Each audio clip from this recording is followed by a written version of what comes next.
अंमली पदार्थ विरोधी पथकानं मोठी कारवाई करत तब्बल 4,12,40,000 रुपये किमतीचा एमडी ड्रग जप्त केलाय। या प्रकरणात 3 आरोपींना अटक करण्यात आली आहे।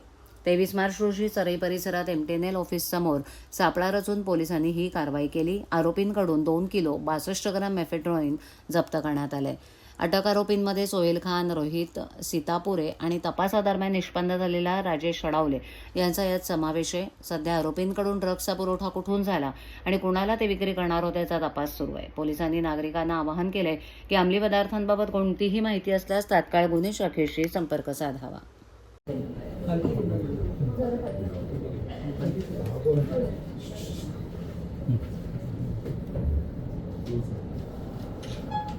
अंमली पदार्थ विरोधी पथकाचे पोलीस हवालदार गिरीश पाटील यांना गोपनीय माहिती मिळाली होती की काही सध्या ठाण्यामध्ये मेफेड्रोन एमडी हा अंमली पदार्थ विक्रीसाठी येणार आहे। त्या अनुषंगाने अंमली पदार्थ विरोधी पथकाचे पोलीस निरीक्षक जनार्दन सोनवणे आणि त्यांच्या टीमने सापळा कारवाई आयोजित केली, ज्यामध्ये 3 आरोपींना अटक करण्यात आलेली आहे।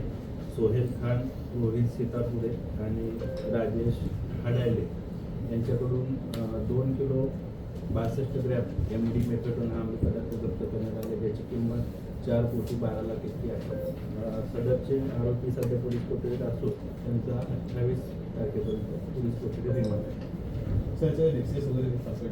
त्याची फॉरवर्ड आणि बॅकवर्ड लिंक आम्ही आता शोधत आहे की सदर क्रमांक त्यांनी कोणाला विक्रीसाठी आणला होता, तो कुठून आणला होता, कुठं तो बनवला गेला, याच्या अनुषंगाने देखील अंमली पदार्थ विरोधी पथकाचे पथक तपासते। आरोपीचं बॅकग्राऊंड सुद्धा आम्ही सध्या सर्च करत आहे।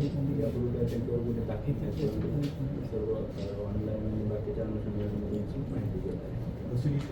28 तारखेपर्यंत अजून आरोपी आहेत का? अजून आरोपी असण्याची शक्यता आहे, त्या अनुषंगाने देखील तपास करतात।